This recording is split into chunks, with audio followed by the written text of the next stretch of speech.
ठरलं तर मग मालिका प्रेक्षकांनो असली जबरदस्त झालेली आहे. एक नाही, दोन नाही, तब्बल आता 3 पुरावे साक्षीच्या पकडले गेल्यामुळे समोर आलेले आहेत. रमेशकडून कळालेलं सत्य काय आहे? सीसीटीव्ही फुटेजमध्ये प्रिया दार उघडताना दिसलेली आहे. ते सत्य काय आहे? सायलीने खूप मोठ्या आता जीवाची बाजी लावत इकडे आता पकडलेलं आहे ते म्हणजे साक्षीला. आणि साक्षीने काय गूढ उलगडलेत? अनेक अनेक उलगडे या आता भागामध्ये झालेत. छोटासा व्हिडिओ आहे, शेवटपर्यंत नक्की प्रेक्षकांनो. इकडे रमेशला पकडून ज्या वेळेला पोलीस घेऊन चाललेत, रमेश जोराजोरात ओरडतोय, पण मी काय केलंय? मला का उगाचच तुम्ही आता पकडून घेऊन चाललेले आहात?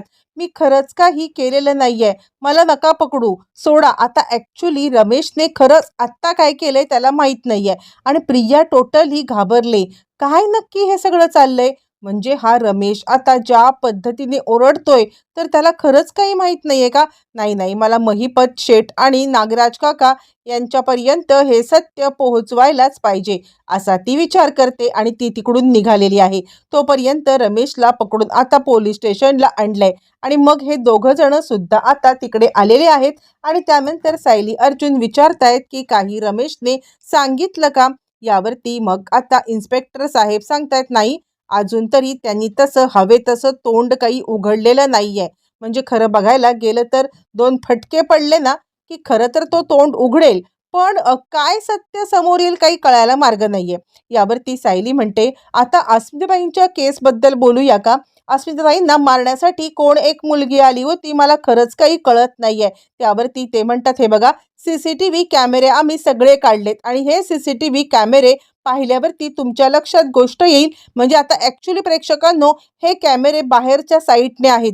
बाहेरच्या घराच्या साईडने असलेल्या कॅमेऱ्यामध्ये साक्षीसाठी दरवाजा उघडताना कुणीतरी दिसतंय, हे मात्र समोर आलेलं आहे. आणि इन्स्पेक्टर साहेब म्हणतात, ती कोणत्याही परिस्थितीमध्ये तुमच्या घरामध्ये आता इकडे अशीच घुसलेली नाहीये. ती या सगळ्यामध्ये घुसलेली आहे. ती म्हणजे आता तुमच्या घरातूनच डायरेक्ट, म्हणजे ती काय तुमच्या घरात अशी घुसलेली नाहीये. ती घरामध्ये तिला कोणीतरी प्रॉपर दार उघडून घेतलेलं आहे.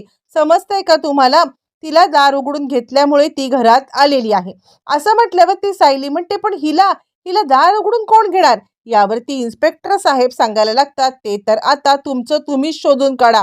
तुमच्या घरामध्ये हे जे काही चाललेत ना गोष्टी, त्या काय चालल्यात, कशा चालल्यात, याच्याबद्दलची सगळी माहिती तुम्ही घ्या. यावरती मग आता इकडे तोपर्यंत घरी आलेल्या साक्षीला म्हणजे काय झालंय नक्की सॅमला हे काही कळत नाहीये. ते म्हणजे आता इकडे सचिनला. आणि त्यामुळे सचिन तिला सावरण्याचा प्रयत्न करतोय. काय झालंय सॅम, तू का अशी अस्वस्थ झालेस? कशासाठी गेली होतीस? तिकडे काय घडलं? असं म्हणत तो तिला विचारण्याचा प्रयत्न करतोय प्रेक्षकांनो. पण त्याच वेळेला ती खूपच चिडलेली आहे आणि चिडून आता ती इकडे आपटाआपटी करत असताना तिला सचिन म्हणतोय, काय झालंय? काही गोष्ट घडले का? तू कुठे गेली होतीस? पण ती काही सांगायला तयार नाहीये आणि ती विचार करते, ते काही नाहीये. जे काही घडलंय ते मी अण्णांना सांगेन. कारण आता तिकडे जर का माझा मागोवा काढायचं ठरलं तर आता सायलीने माझ्या तोंडावरचं मास्क काढायचं ठरवलं होतं आणि माझ्या तोंडावरचं मास्क काढायचं तिने प्रयत्न केला. कदाचित तिच्या लक्षात गोष्ट ही आली असेल की मी आता या सगळ्यामध्ये तिकडे आहे म्हणून. त्यामुळे मला आता अण्णांची भेट घेतली पाहिजे. अण्णांची भेट कशी घ्यायची हे तिला कळत नाहीये. इकडे साक्षी रमेशला विचारतीये, सांगा, तुम्हाला कोणी सांगितलं होतं? म्हणजे आता त्या रात्री तुम्हाला ट्रक घेऊन गेला कोणी सांगितलं होतं?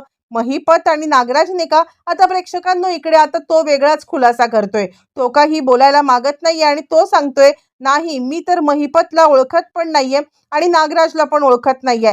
त्यावरती लगेचच आता इकडे सायली सांगायला लागते, तुम्ही त्यांना ओळखत नाहीयात तर एक गोष्ट सांगा, मग त्या रात्री तुम्ही कसे काय पोहोचला होतात?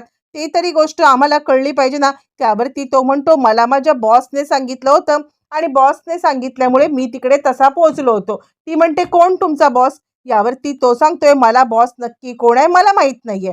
प्रेक्षकांनो, एकच नुसता गोंधळ आता चालू आहे आणि काही कळायला मार्ग नाहीये. तोपर्यंत सायली आता इन्स्पेक्टर साहेबांना सांगतेय, तुम्ही एक काम करा, तुम्ही या सगळ्यामध्ये आता याची जर का झडती घेतलीत ना त्याच्या घराची, तर कदाचित तुम्हाला काही गोष्टी सापडतील आणि या गोष्टींच्या मध्ये आता सत्य दडलेलं असू शकतं, असं म्हणत सायली आता त्याच्या घरातल्या झडती घ्यायला लागते. पण त्याच वेळेला त्याच्या घरातल्या झडतीमध्ये सायलीला असं फारसं काही भेटत नाहीये की ज्याच्यामधून आता इकडे काही पुरावा समोर यावा किंवा काही सुगावा लागावा. त्यानंतर ज्या वेळेला आता इकडे CCTV फुटेज बघितलं जातंय त्यावेळेला एक मुलगी एंटर करते. हे मात्र इन्स्पेक्टर साहेबांनी बघितलंय. दार उघडताना पण एक मुलगी आहे साडी नेसलेली आणि अचानकपणे अर्जुन सांगते, कोण उघडणार दार? म्हणजे आता आपल्या घरामध्ये घरचा भेदी असणारी फक्त आणि फक्त एकच व्यक्ती आहे आणि ती म्हणजे प्रिया.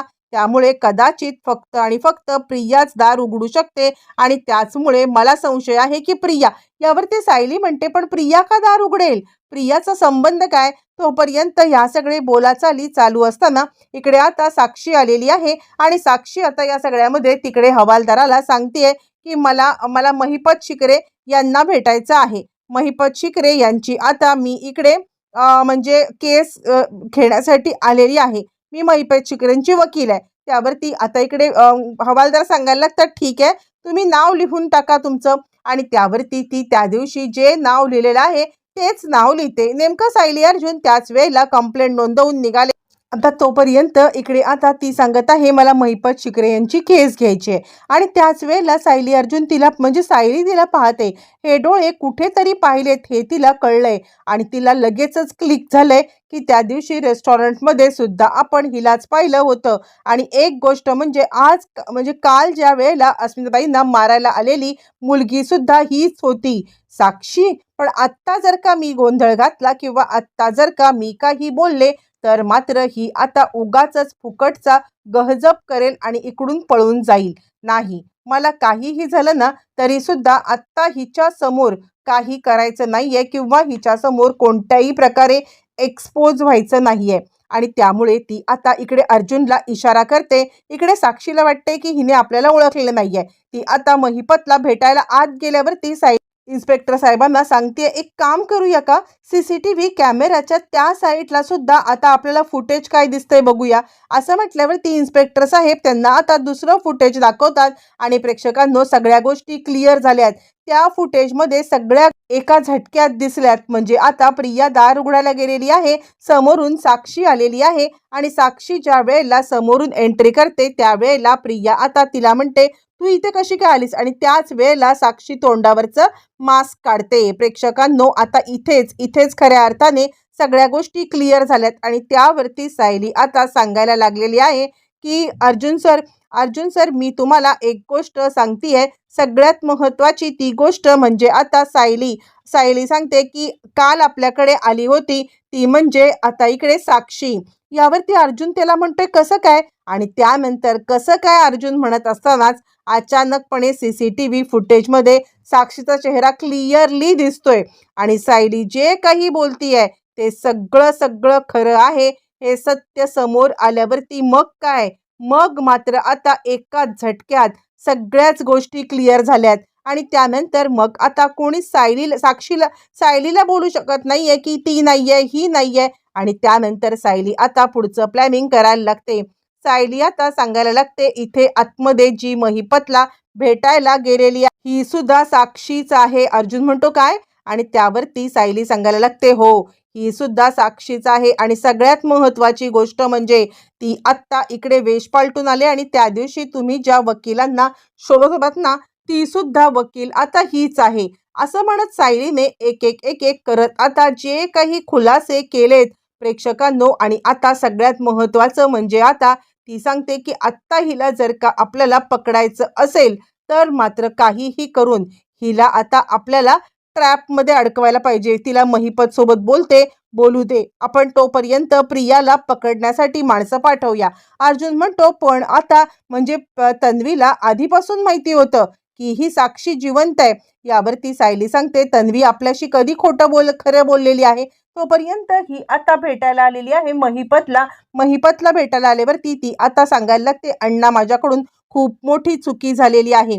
त्यावरती महिपत तिला म्हणतोय काय झालंय, मग घडलेला सगळा प्रकार, कशा पद्धतीने तिने आता अस्मिताला मारण्याचा डाव रचला, सचिन हा कशा पद्धतीने अस्मिताचा नवरा आहे हे सत्य ती आता महिपतला सांगत आहे. आणि महिपतला धक्का बसलाय. तो म्हणतो काय, यावरती ती सांगते हो, हा सचिन म्हणजे दुसरा तिसरा कुणीच नाहीये, हा आता माणूस आहे तो म्हणजे यांचाच आणि त्यांचाच माणूस आहे आणि तो कदाचित काहीतरी म्हणजे अस्मिता त्याचं फाटलंय बहुतेक म्हणून तो माझ्याकडे आलाय. यावरती लगेचच महिपत तिला सांगायला लागतोय, अगं त्यांचं फाटलंय का तुला पकडायला आलाय. यावरती ती म्हणते नाही, इतका विश्वास मी त्याच्यावरती ठेवू शकते आणि म्हणूनच मी अस्मिताला मारण्यासाठी गेले होते. अस्मिताला मारण्यासाठी गेले होते म्हटल्यावरती मग मात्र आता लगेचच इकडे सांगायला लागतोय महिपत तिला, काय बोलतेस तू, तू तिला मारण्यासाठी का गेली होतीस. यावरती ती म्हणते मग मी काय करू, अस्मिता जिवंत राहिली तर धोकादायक आहे. इकडे सायली अर्जुन हे बोलणं ऐकतायत आणि फायनली तिने स्वतःच्या तोंडूनच कबूल केलेलं आहे की ती स्वतः अस्मिताला मारायला गेली होती. प्रेक्षकांनो, एकच गोष्ट आता इकडे समोर आलेली आहे आणि त्यानंतर आता सगळाच भोंगा फुटलेला आहे. पूर्णपणे आता ती अडकले आणि अडकून आता तिने आपल्या स्वतःची कबुली सुद्धा दिलेली आहे. आणि त्यानंतर मग आता अर्जुन आणि सायली बॅक साईडने गेलेले आहेत. बॅक साईडने जाऊन हळूहळू तिच्या आता जवळ पोहोचल्यावरती तिला पकडण्याचा जो काही प्रयत्न केलाय आणि आता साक्षी तिकडून पळायला लागलेली आहे. साक्षीला साधारणपणे अंदाज आलाय की आपल्या मागे कुणीतरी आहे आणि त्याच वेळेला जेव्हा आता ती इकडे पळून जाण्याचा प्रयत्न करतीये आणि त्याच वेळेला इकडे सायली आणि अर्जुन तिच्यावरती आता धाबाबोल करतायत. ज्या वेळेला सायली आणि अर्जुन हे आता तिच्यावरती धाबाबोल करतायत त्याच वेळेला ती तिकडून पळून जाण्याचा सुद्धा प्रयत्न करतीये. प्रेक्षकांनो, एकाच वेळेला अनेक गोष्टींचे उलगडे अशा पद्धतीने झालेत की आता मालिका एकदम सुंदर झाली. इकडे तोपर्यंत आता साक्षीला इन्स्पेक्टर साहेबांनी थांबवलंय. साक्षीला थांबवल्यावरती आता इकडे ते सांगायला लागतात, मॅडम झालं का, तुम्ही घेतलीत का त्यांचं वकीलपत्र. यावरती मग आता लगेचच ती सांगायला लागते की हो मी बोलते नंतर आणि ती निघायला लागते. आणि आता त्याच वेळेला पोलीस आता तिला लगेच पकडायचा प्रयत्न करतात. कुठे चाललात मॅडम, थांबा, अहो मेलेली बाई कशी दिसते जिवंतपणे हे तरी आम्हाला बघू दे तरी, असं म्हणत तिला पकडायचा ते प्रयत्न करतायत आणि ती पळण्याचा प्रयत्न करते. अरे देवा, आता काय करू, इथून कशी पळू असं म्हणत ती तिकडून जाण्याचा प्रयत्न करते. पण तोचपर्यंत तिला आता पकडण्यात आलेला आहे आणि आता ती इकडे आपलं मास्क तोंडावरचं न काढता पळण्याचा प्रयत्न करते. तिला आता माहित नाहीये की या लोकांनी आपल्याला ऑलरेडी पाहिलेलं आहे. आणि त्याच वेळेला मग आता सायली तिकडून बॅक साईडने येते आणि तिला धरते. साक्षी, तुला वाटत असेल की आम्ही तुला पाहिलेलं नाहीये, तर आम्ही तुला पाहिलंय. तू अजिबात हे करू नको, आमच्या घरामध्ये तूच आली होतीस, प्रियाने तुझ्यासाठी दरवाजा उघडला होता, सगळ्या गोष्टी आता माहिती आहेत आणि या सगळ्या गोष्टी तुला आता भोगाव्याच लागतील, असं म्हणत तिला आता पकडलेलं आहे. प्रेक्षकांनो, साक्षी पकडलं गेल्यावरती मग मात्र सरेंडर केलेलं आहे. हो हो हो, आले होते मी तुमच्या घरामध्ये, आले होते अस्मिताला मारायला, कारण सचिन फक्त माझा आहे, सचिनला मी कुणासोबत शेअर करू शकणार नाही. आता हा नवीनच काहीतरी समोर प्रसंग आलाय, सचिनचा आणि याचा काय संबंध. त्यावरती आता इकडे ती सांगायला लागते सचिन तोच व्यक्ती आणि त्यानंतर आता इकडे तो सांगतोय सचिनशी काय संबंध. ती परत सांगते हो मीच ती प्रेयसी, ज्या प्रेयसीला तू पाहिलं होतंस ना, मी तीच आहे आणि तो माझा नाही तर कुणाचाच नाही, तो अस्मिताचा तर होऊच शकत नाहीये. मी त्याला संपवूनच टाकीन तिला, आणि तिलाच काय मी आता त्याला पण संपवेन जर तो तिच्याकडे जाण्याचा प्रयत्न केला. एक एक करत आता ती इतकं काही भयंकर बोलत आहे. प्रेक्षकांनो, अर्जुनला तर आता काहीच कळायला मार्ग नाहीये. फायनली सायलीच्या समोर आता सत्य आलंय, म्हणजे सायलीनेच मुळातच या सगळ्या सत्याचा पर्दाफाश प्रेक्षकांनो केलेला आहे आणि फायनली सगळं सत्य समोर आलंय. आता प्रेक्षकांनो, वेळ आहे ती म्हणजे प्रियाला पकडण्याची. ज्या वेळेला आता इकडे प्रियाला पकडण्यासाठी पोलीस जातील त्यावेळेला समोर आता काय दृश्य येणार, कारण मुळातच प्रिया आता या सगळ्यामध्ये अडकली गेलेली आहे. प्रियाने स्वतःच्याच पायावर धोंडा मारलाय साक्षीला दार उघडून. आता दार उघडल्यामुळे प्रिया तर अडकले, पोलीस तिला पकडल्यावरती नक्की आता काय सफाई देणार येणाऱ्या भागातच कळेल.